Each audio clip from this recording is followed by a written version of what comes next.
Next step with our animal is to take what we started with our skeleton and to add some bulk to it.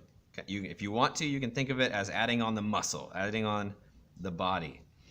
So I'm going to start adding shapes. We started with line. We use circles as the joints, but we used line first. Now we're going to add on some shapes. And I'm going to start filling in. I'm going to start with the head. It's got kind of a long head, so I'm just going to draw kind of a weird long shape.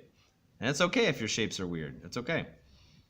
And I'm going to come down like this, kind of making some kind of rounded triangles, basically. It's got a big round body. Just going to go all the way around, just lumpy, big body here.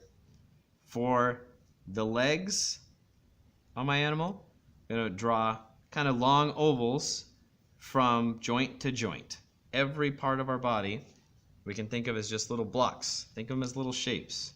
And that's the idea here, is we're going to start thinking about our animals as groups of shapes. No matter what you're drawing, they're groups of shapes. You can give them a better back end here. And if you don't like what it looks like, just draw it again. This is just our practice space.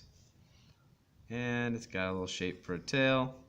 So I had 1, 2, 3, 4, 5, 6, 7, 8, 9, 10-ish shapes. So I got to remember, if I'm going to put those over here, I got to remember which ones are there.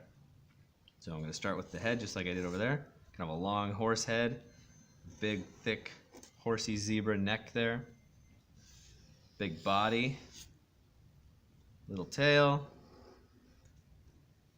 and the legs. Again, long ovals. And if they're a little wobbly, if they're not perfect, it's okay. We're just getting the idea of how these things are put together and how they move. You can think of it as the muscles if you want, but we're building it out of shapes. And then,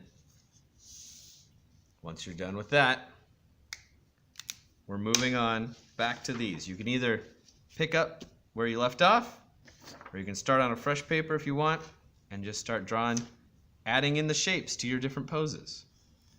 So I had the long head, the neck, little body in here, little tail sitting on the ground, and then the legs.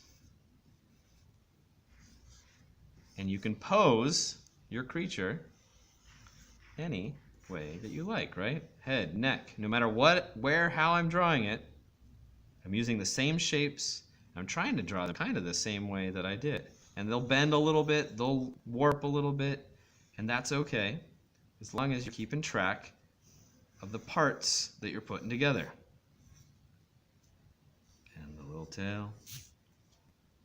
So it's starting to look a little more like a horse or a zebra, but it's still, made out of shapes. And no matter what pose it's in, I'm going to use those same shapes to think about how my animal is built. Just like that. Running, standing, sitting, standing still. Doesn't matter what it is. It's all going to be the same parts. They just move around in different ways.